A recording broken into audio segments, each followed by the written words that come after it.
Hi, everybody. See some people starting to sign on. That's great. Good afternoon.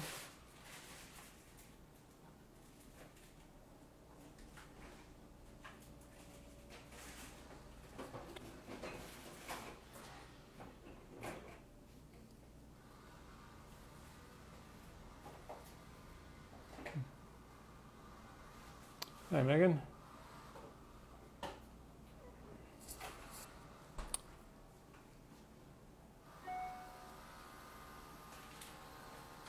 Hi, Chase. If you have signed on, I thought we were using the at Cargo Wines signature, but if you're mistaken and you need to sign on here, I will send an invite to Carhartt Wines to join, and you can join that way. And if I'm mistaken, then just ignore that, and I'll wait for Cargo Wines.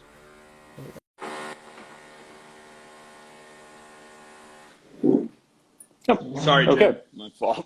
There. That's all right. I just realized I was looking at the at Cargo Wines, but that's more the import company, really, isn't it? So this is you. So yeah. Yeah, Cargo is actually the label. Omlier is another brand that does the importing, but Cargo is the official label of what we do. Okay. Great. Yeah. And so you're out in California right now? I am. Yeah, I'm in California, okay. Central Coast. We are here kind of in sort of Santa Barbara County, kind of in the center of it all. Great. Yeah, it's an amazing place. You visited out here before? Yeah, I've been out there, and I think your importer works a little bit with Storm Wines, and obviously I know the Storm from Hemel Ardo, who you will talk about because you've done some done a vintage with them. But I visited Ernst out there, and also I guess the Dieter, the winemaker at Presqu'île, is another South African. So we actually did a little South Africa and Santa Barbara Day back in, I guess it was a few years ago now, probably 2018. Awesome. But it was a lot of fun. Probably time for a re-up on that. Yeah, I think that was a lot of presence out here. Yeah, that's great. I was actually just in Napa last week and saw not too many South African winemakers up there, but it's always amusing for me to drive by Chimney Rock, which was founded by South Africans and has that classic Cape Dutch architecture that would not be out of place in Stellenbosch or somewhere like that. So. That's awesome. Yeah, I love that. I honestly miss it. Yeah, miss it a lot. Very good. Well, let's dive in. Thanks everybody for watching. I'm Jim Clark with Wines of South Africa.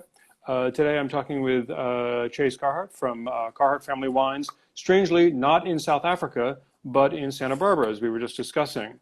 But has made some wine, has experiences with South Africa, and is making some wine there. So at least honorary South African winemaker for our purposes today.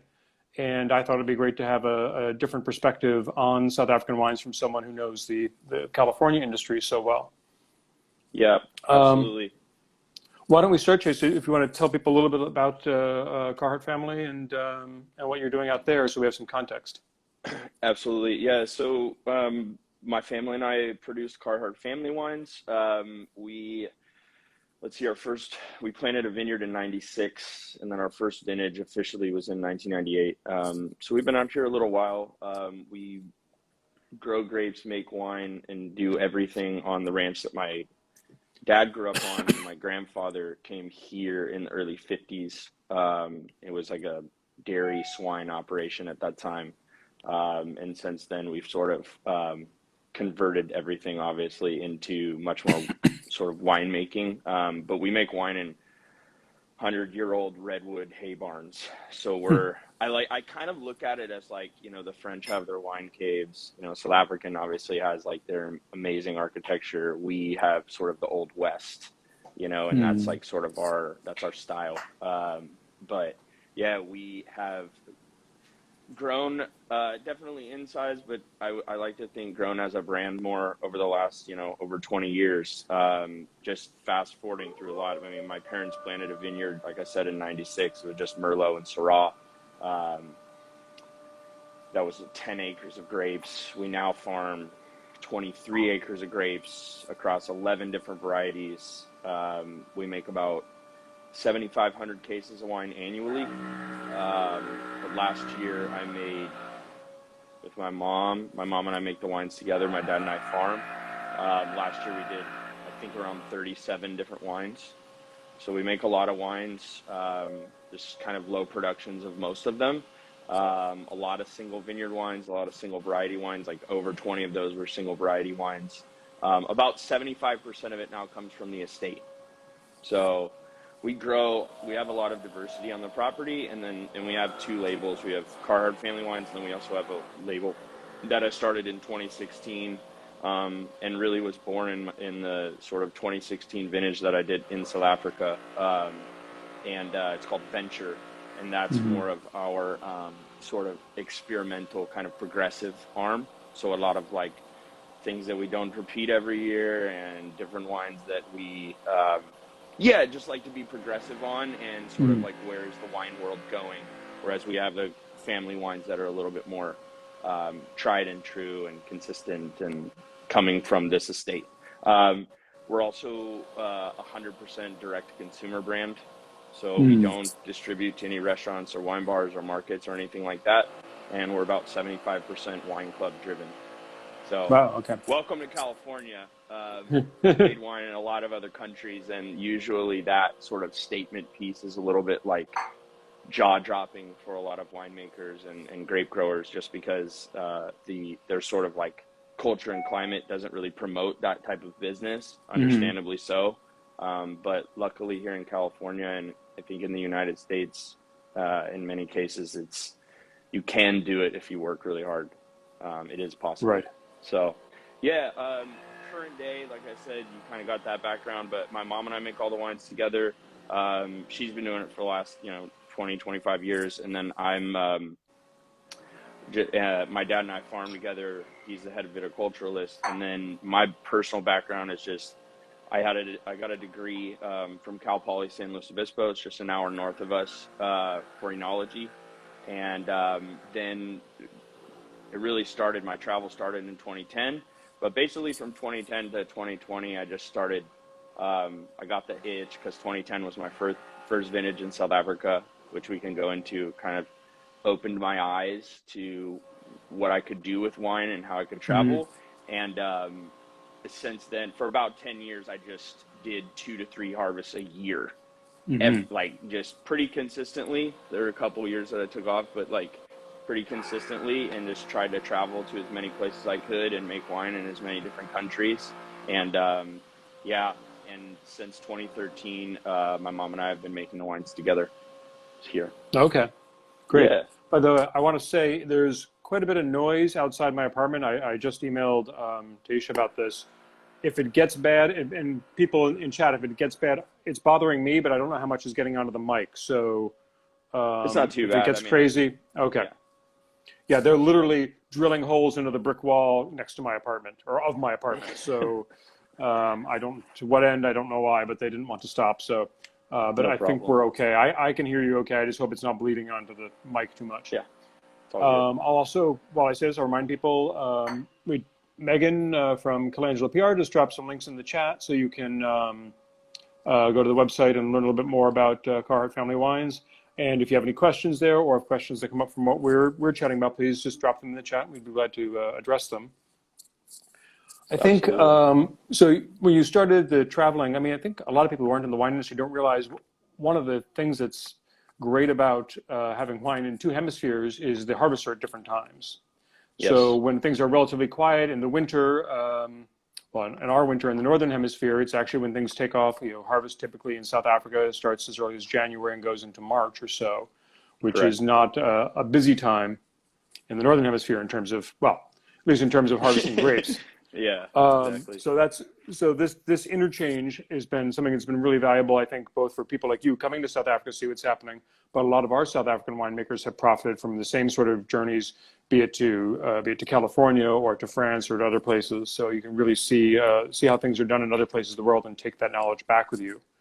Yep. Now you say South Africa was the first one of these stages you did? Yeah, I've actually done 5 vintages in South Africa, all in the Himalaya. Oh, wow. Okay. My first vintage was in 2010. The 5 vintage thing, that's why I've worked in a lot of amazing places in the world, really amazing. it's probably clear with that kind of track record that South Africa is sort of captivated my attention Hmm. for the most part. But like, yeah, 2010.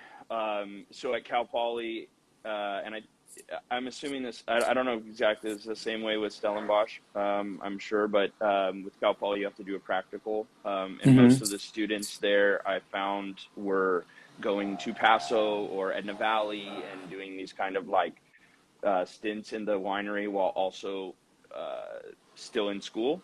And Hmm.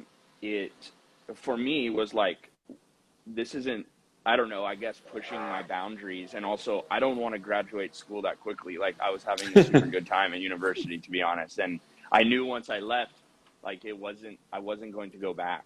So I tried to extend that as much as possible. Fair But enough. essentially, yeah, like essentially in 2010, through Hannes's brother, Ernst, who I'm not sure if you've Hmm. met, Storm Wines Oh, US. hello. Um, basically, I was originally going to go to work for Hannes. At that time, Hannes was with Hamilton Russell, Hmm. and I was going to go to Hmm. work for them, but something happened and they brought in a bunch of, they usually bring in quite a few, I think particularly French interns, and Hmm. it was like at the last minute was like, there's no room, and Ernst was like, let me pivot, let me make some phone calls. And I actually ended up going to work for Gordon and Nadia Newton Johnson at Newton Okay. Johnson, and which was, no disrespect to Hannes or Hamilton Russell, but Newton Johnson was like probably the best thing that could have happened to me by far. In 2010, I mean, they've grown immensely in so many ways. They're like this absolutely amazing family and company. Hmm. But in 2010, it was myself, Gordon, and Nadia. Like, that's it. Like, I was the only intern. Now they bring in more than a few. I was the Hmm. only intern, and they were living in this little house on the property, and they bought me a flat down in Sandby, which is like right down in Hermanus, like right on the water. It was insane. Like, I just lived there alone, and it was just the most amazing, eye-opening experience that I ever could have had. And I got, I mean, hook, line, and sinker. Like, it was like, Hmm. I just saw a different side of grape growing, of farming, and obviously I was pretty green in those days. I was young. I actually turned 21. I had my 21st birthday landing in Cape Town Oh, wow. in 2010. I was like, it was, yeah, it was incredible. And I got driven to the winery, and like a bunch of stuff happened to me throughout that trip that was, we could talk about, but like that was like very much like welcome to Africa, which is what Hmm. everybody kind of, that's like the common saying over there. But you don't really realize that until you go through a lot of those situations. Hmm. And, I had been still well traveled, like fairly well traveled by then, but like never to a place that made me feel a sense of Hmm. life, real world, than South Africa. That is truly like one of the most inspiring, and also I think a place that makes you feel more alive than Yeah. anywhere in the world. And that's that culture, and that's why the people from there are so amazing, because they are just full of life. And it's really incredible. So yeah, I did that vintage with Gordon and Nadia. Learned a ton. Really experienced in that first season, like what I think they call like the land of four seasons in one day up Uh-huh. there. You can go through these, it can be like a beautiful morning, and then in the Kimlanarda particularly, like the wind can pick up, and then all of a sudden like rain comes in, and then by like 3 p.m. in the afternoon, it's like warm and Hmm. sunny, and it's just such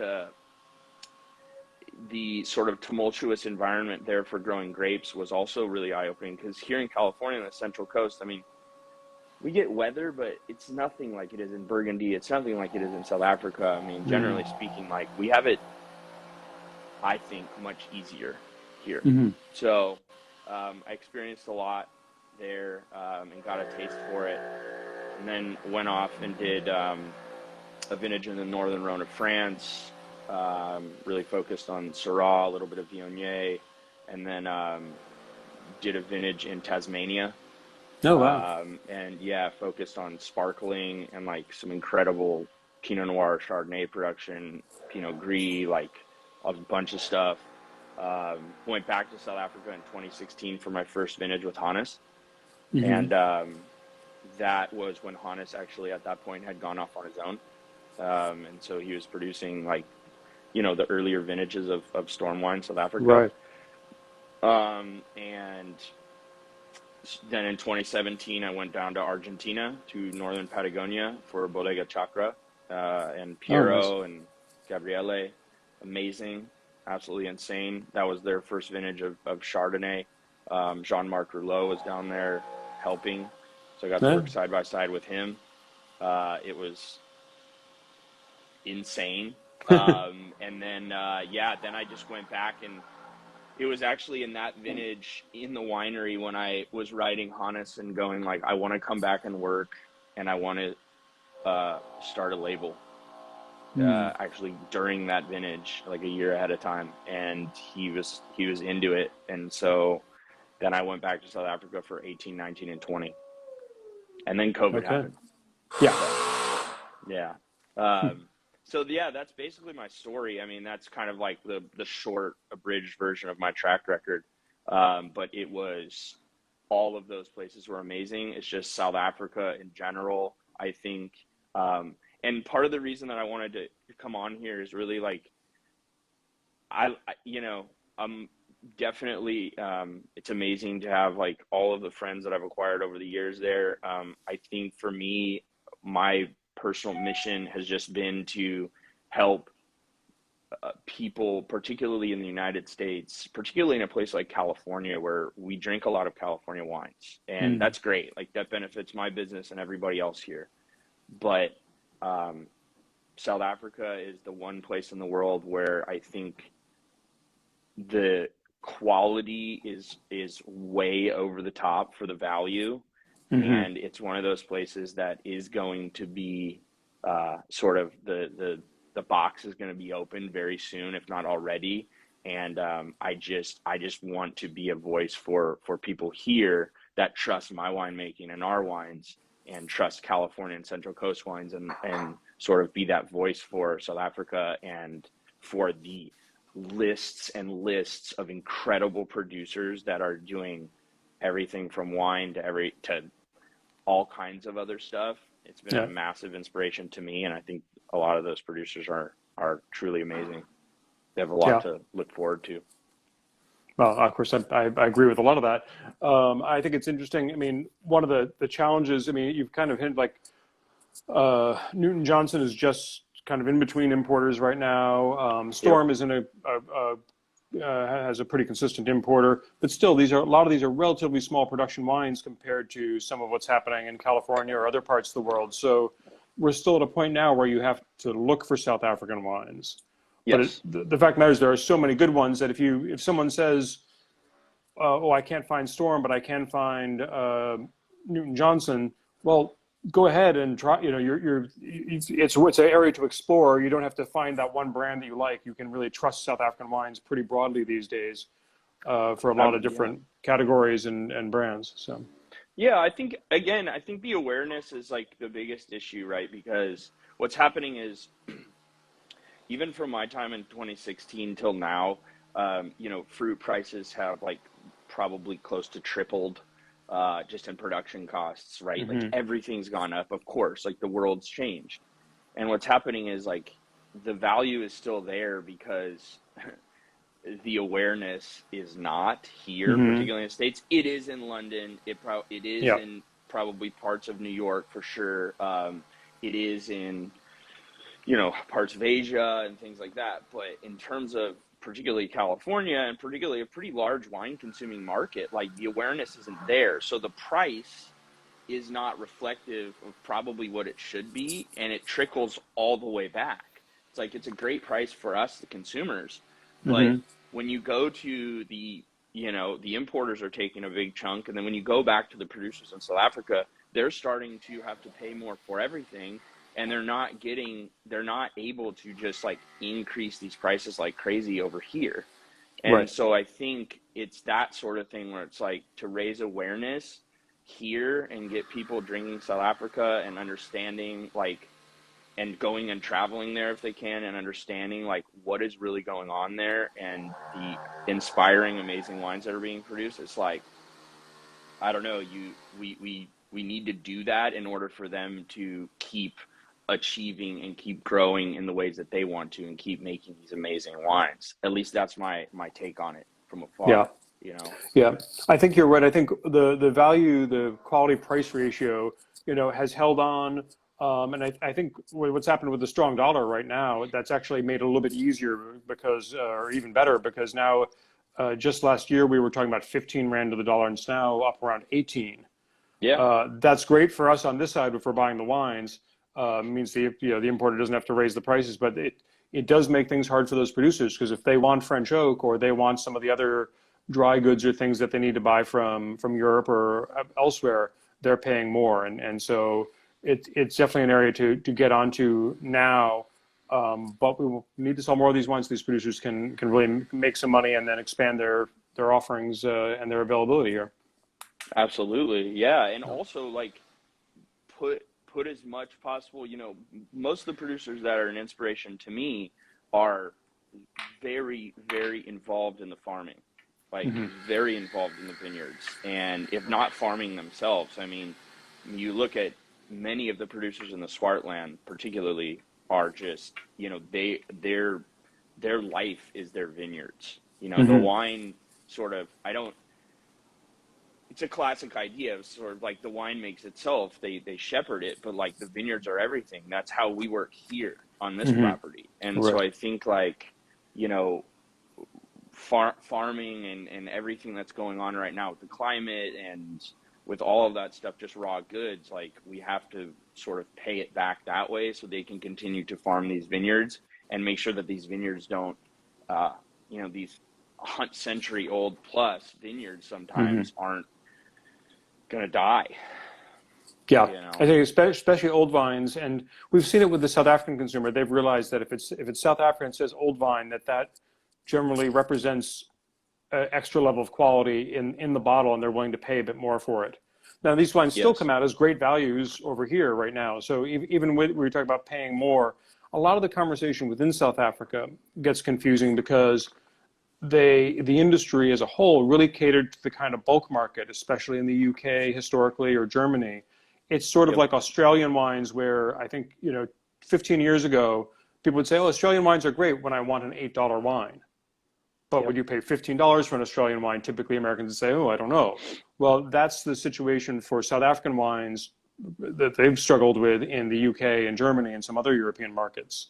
Mm-hmm. Less so here, but so when we talk about, oh, South Africans need higher prices, we're not talking about charging through the roof. I mean, you're still going to find great Cabernets for less than $20 or Cap Classiques for $20 that will stand up to any other traditional Absolutely. made wine you want Yeah. to for twice that price. So. Um, Yeah. Yeah. you mentioned So, traveling down there, and I think it's a great thing to point out. Again, since we talked about the exchange rate, it's a great time to travel down there. It's always good value for what when you get a good glass of wine in New York, you're going to get a good bottle of wine at a restaurant in Cape Town right now, and that's even more correct. so with the exchange rate. And I'm happy to say that American visitors this year have surpassed UK visitors for the first time, both because That's because of incredible. interest, and now you have direct flights from New York to Cape Town, and starting next week from DC to Cape Town. So on United, and then Delta has direct flights as well. That may have made my travel easier in the Yeah, past well, because it is a long trip over there for me.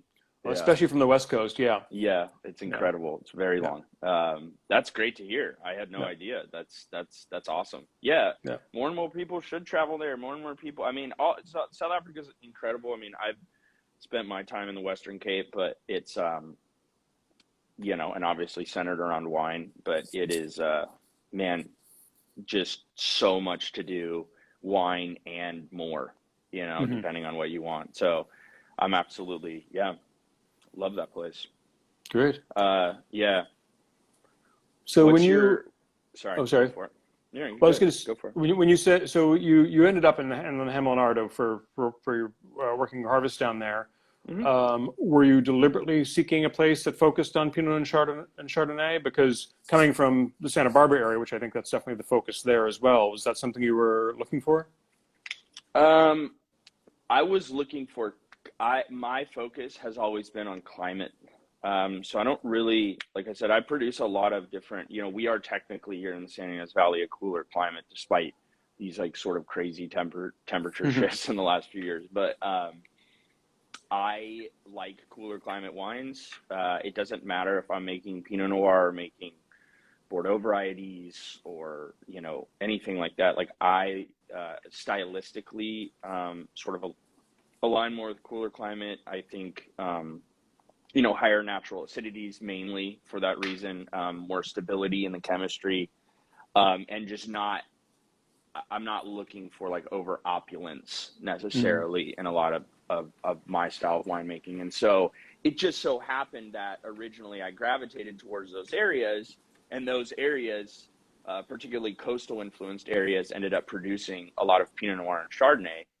And so that just sort of happened organically. I mean, we make Pinot Noir and Chardonnay here, but by no means is that a focus of our house, of our Hmm. domain. Um, we do a lot of different stuff. I just end up treating a lot of those varieties very similarly to the way that people and winemakers that I've worked with treat Pinot Noir.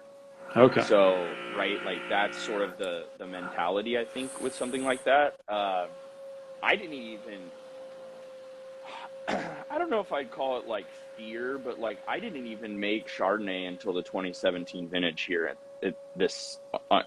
for Carhartt Family Wines, or for Venture. I didn't even make it mainly because Chardonnay is like a variety that I think I've just, I think everybody, it's hard if you're really into wine to not be enamored with Grand Cru Chardonnay and the best in the world.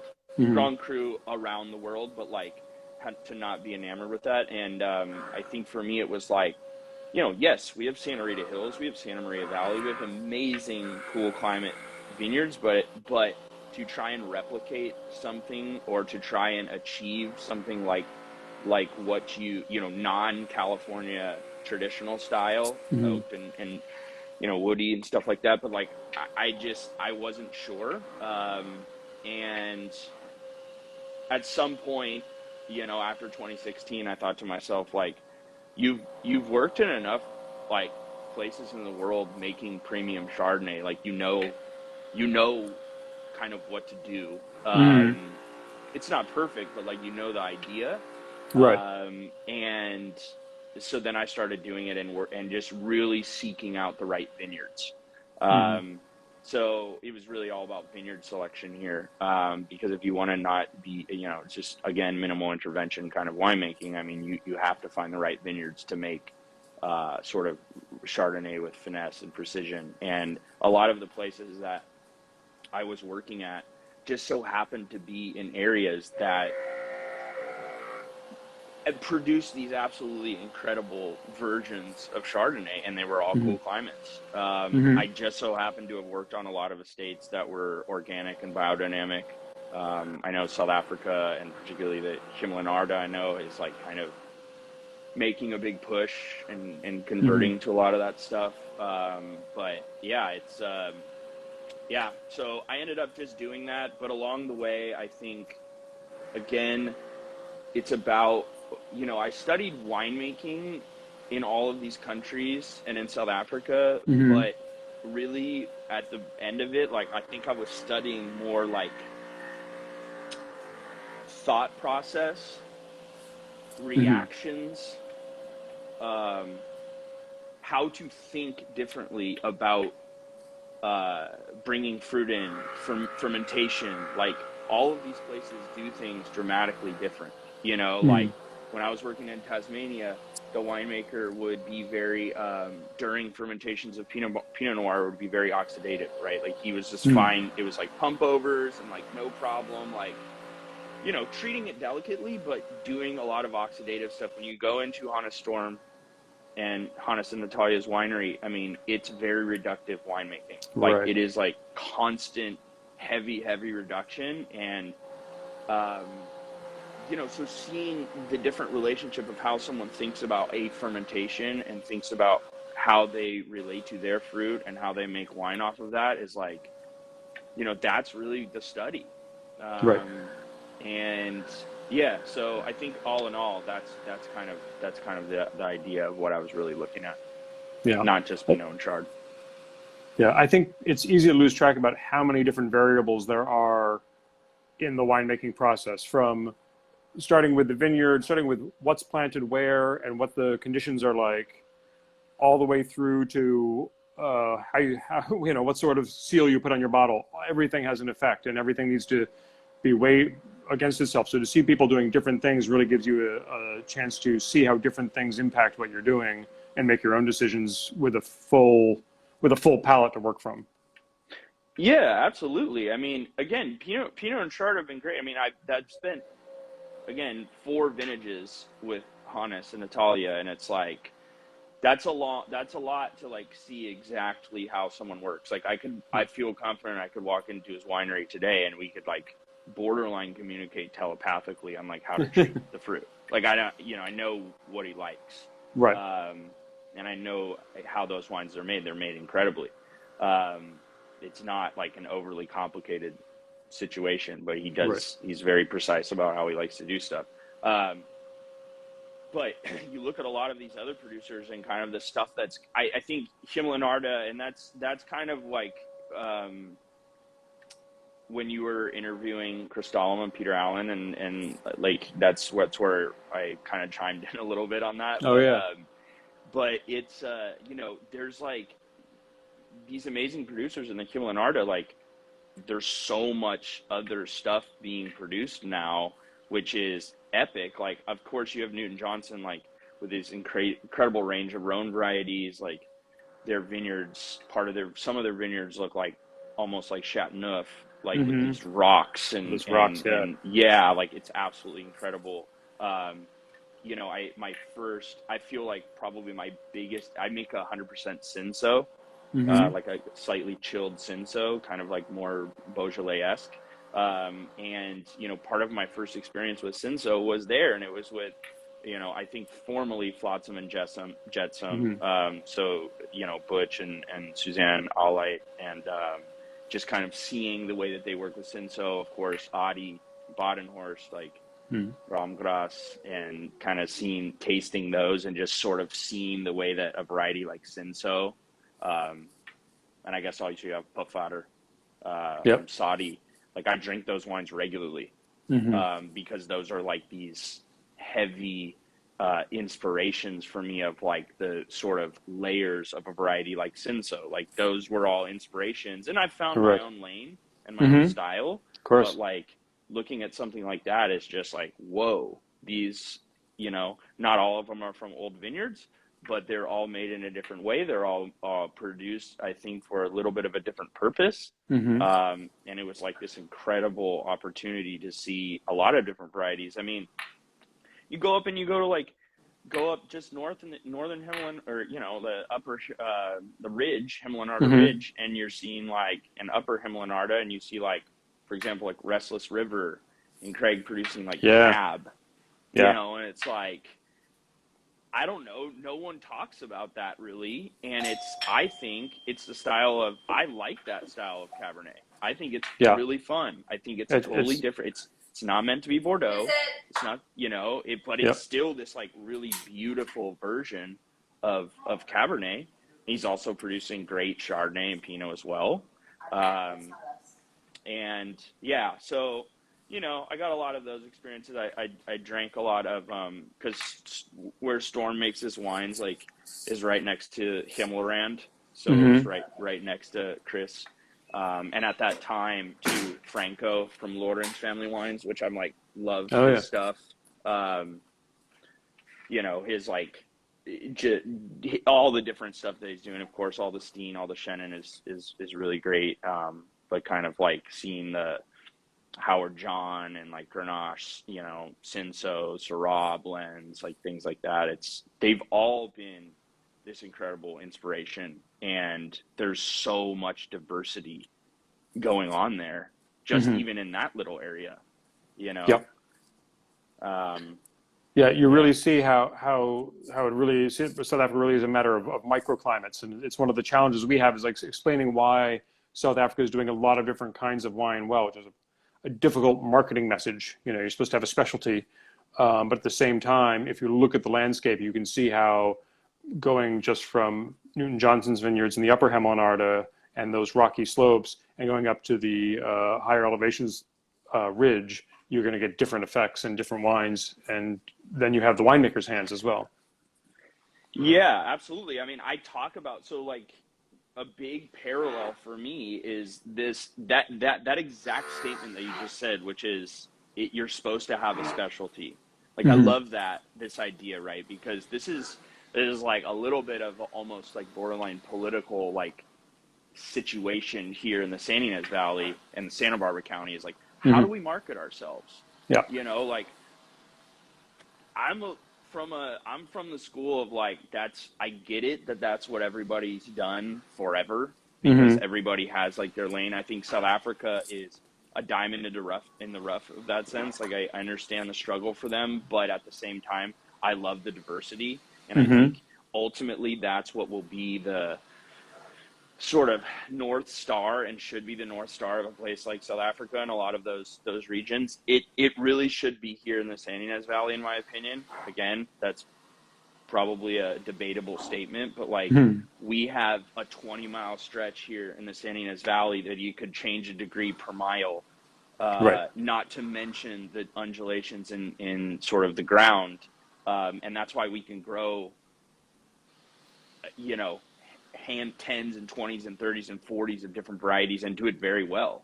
South Africa, like who would have guessed that you could be growing grapes in where I source and have sourced some of the fruit for our Pinot Noir Syrah, where Hannes sources wines from Frieda. Peter Allen also sort of sources some fruit from there from Frieda. And it's like, I don't know, a little less than 2 miles. Oop. You there? Sorry about that. Yep. That's right. Frieda is a little less than 2 miles from the ocean.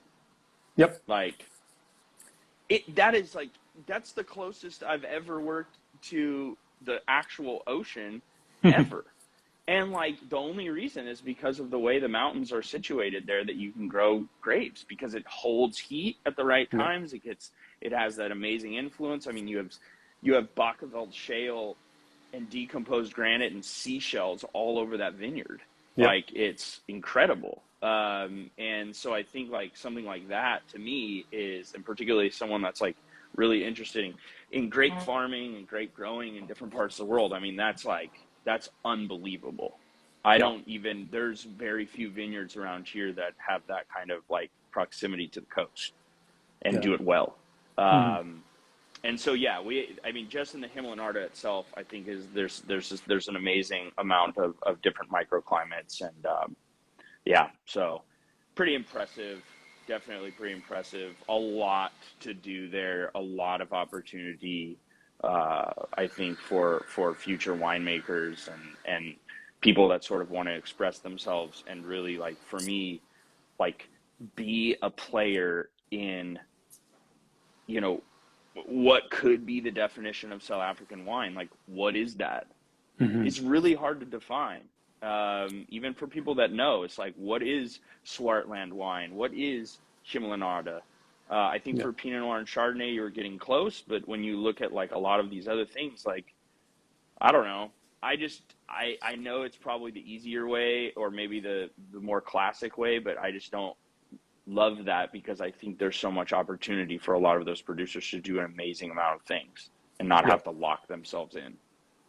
Well, I think I may have said this on Instagram here before, but I used to be a sommelier, and one of my mentors early on told me, stay a sommelier, stay on the buying side. That way you always get to taste the wide range of the world's wines. You're not confined to, one distributor's portfolio or one country's set of wines, for example.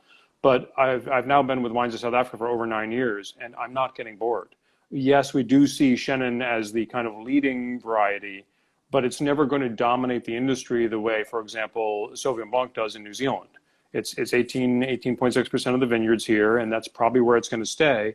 And even within Chenin, we see differences between Stellenbosch Chenin and Bredekloof Chenin and Swartland Chenin, Absolutely. Yep. So it has that diversity that can really keep a wine drinker's interest no matter what sort of wine they're feeling like drinking that particular day. There's going to be something to check out. Yeah, and I mean, I would even go further here, like probably, and I've never worked with Audie Badenhorst personally. Like I've spent time with him a couple of times. Swartland is like, those guys and gals up there, like just that whole scene is just unbelievable. Like they're truly kind of like the cowboys of South Africa. I mean, it's awesome.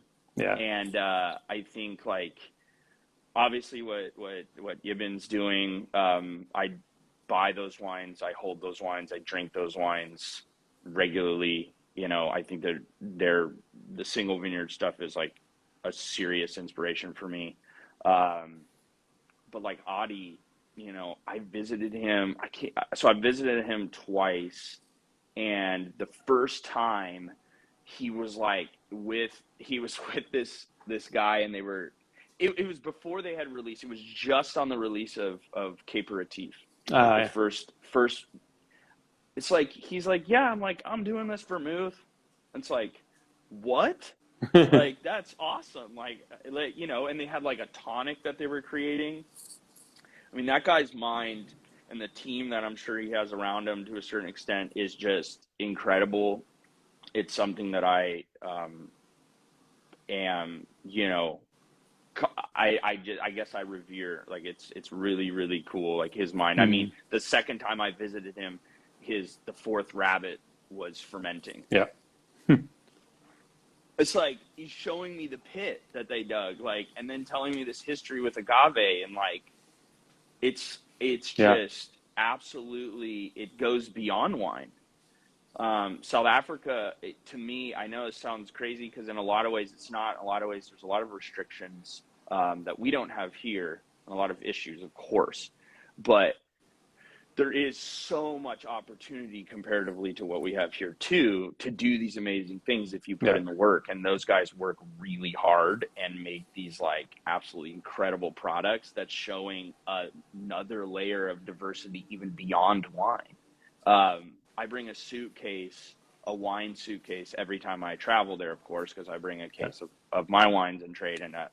But every time I come back, I save probably at least 2 slots for gin. Yep. I think the gin world is popping off there. I think it's it's probably some of the most interesting gin that I've had anywhere in the world. They have their own set of botanicals in the findbows to draw from that the rest of the world does not have. Those plants are only endemic to the Western Cape. So very fascinating. Yeah, I'm gin scene. Absolutely I literally, if I have a long day, that's what I would like, is just a South African gin and tonic, because you just the same, and that's why I love gin, but just the same as wine, you're really getting to experience these botanicals that are that put you back there. Mm-hmm. The Fynbos is extremely intense, and I have hiked and biked and ran in those hillsides all through the Himmelanarda and all through those plants.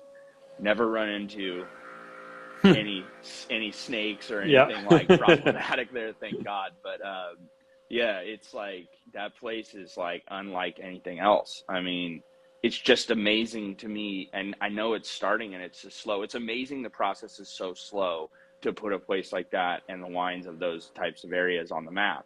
Mm-hmm. The Himmelanarda is beautiful. I kind of see the Himmelanarda as a little bit of, and Hermanus is a little bit of very similar to kind of the San Ynez Valley in a lot of ways. I think Stellenbosch is amazing. I think they have the grandeur, they have the history. It's a little bit more consistent with Napa here in that way.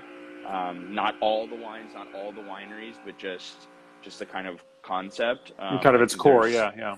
At its core, yeah, I think there's still amazing stuff up there. It's just that's kind of more similar. Um, and then the Swartland is tough. I mean, that's almost like you're almost looking at like Lodi, you Mm-hmm. know, like, and of course you have this like amazing relationship that I haven't like been able to experience myself, but between Ibn and Tegan of Sandlands, like those guys are, I drink those wines a lot. They're a huge Mm-hmm. inspiration to me.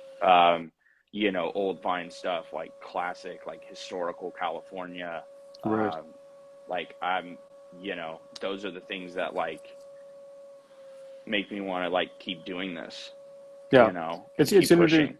to see. I mean, you have both new wineries and then old vineyards, and people, I think, in South Africa and in California, like looking back and saying, "How the industry changed a lot." Like in, a few decades ago, but there's some things that were happening before that were actually really interesting that maybe we've forgotten about, and we need to not let those die. And like, since I think the resurrection of Cinsault is totally part of that, for example.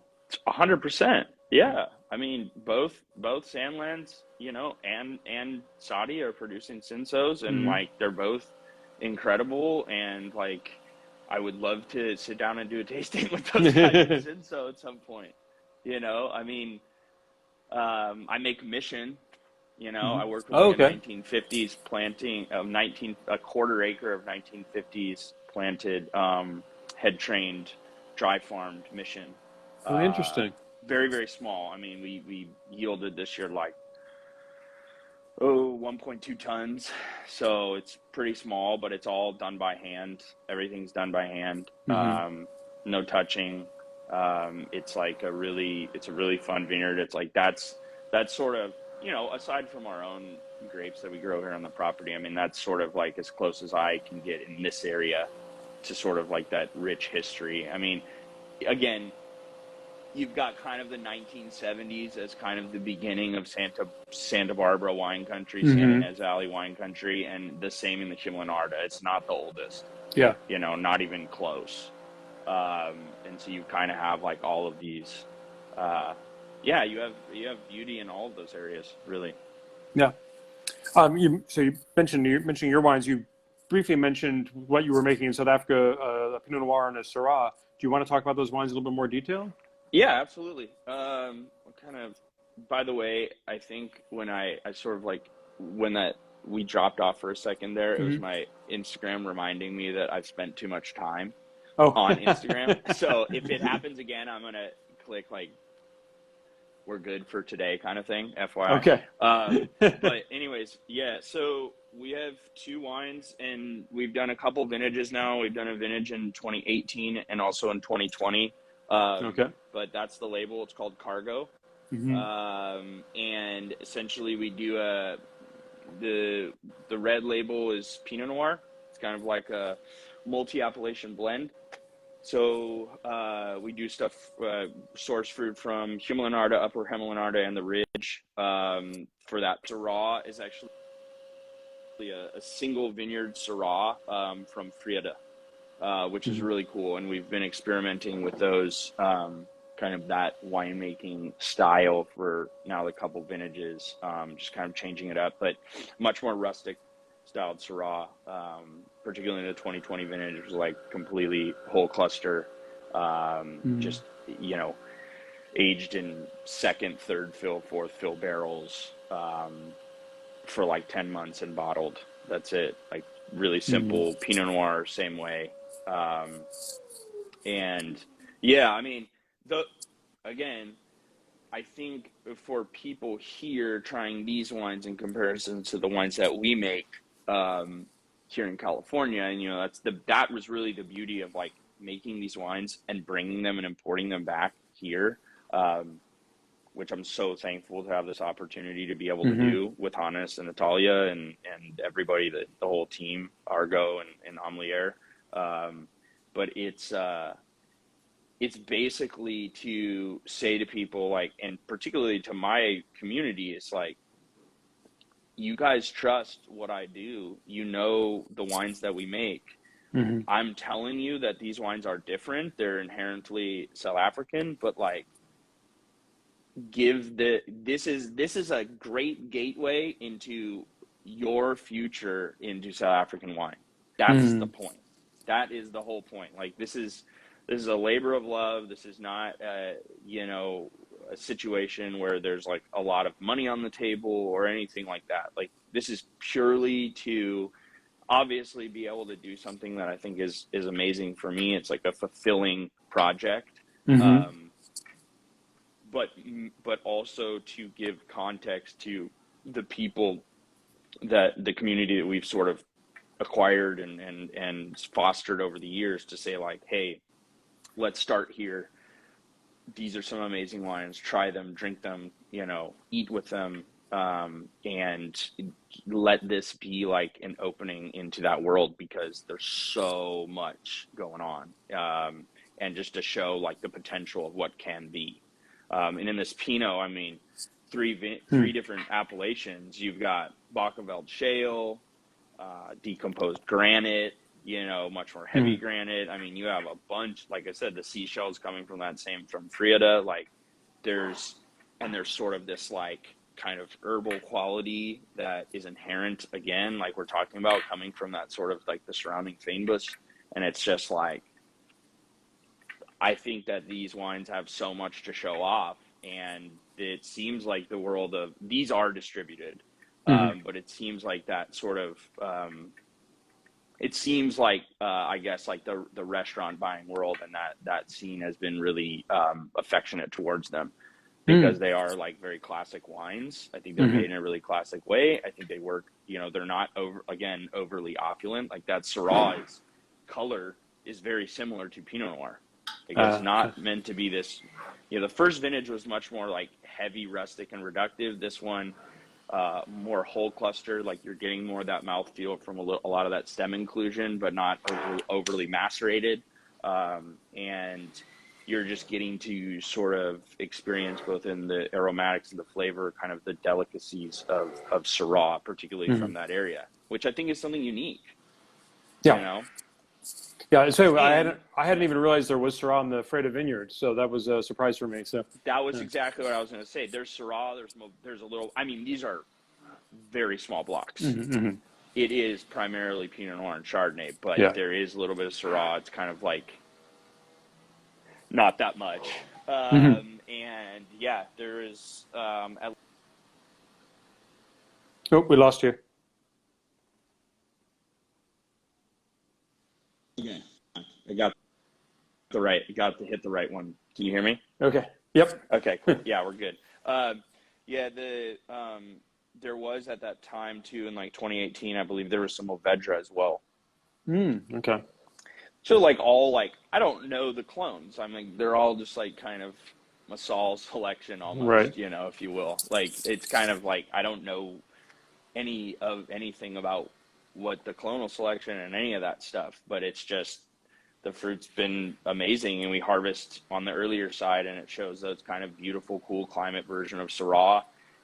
It shows this like incredible retention in the Pinot Noir, this like restraint, but particularly energy, like later on, particularly after it's been bottle aged for, you know, a couple of years, just like Hannes's wines. Yeah. I mean, those wines you can drink. I'm still, you know, easily drinking vintages, you know, 2013, 2014 vintage wines, like no problem. Yeah. Those are still very energetic. Yeah, absolutely. Yeah. So, yeah, they're great. They're like, it's hard to really know, you know, the future. Importing wines at that scale is very difficult. You know, it's not probably easy at any scale, but pretty good at the scale. It's very difficult. Yeah. So, you know, and fruit is becoming more scarce. Fruit is becoming more expensive. So it's hard to, you know, it's hard to know when you're not over there full time, kind of like what the future holds with something like that. I know that this project was also, in, you know, on a complete aside, an amazing excuse for me to like just be traveling there once a year and get to see all my friends and have dinner and drink wines and catch up with their families, you know, and all the people that I've worked with. Yeah, it's a really, really fun project. Really proud of it. Great.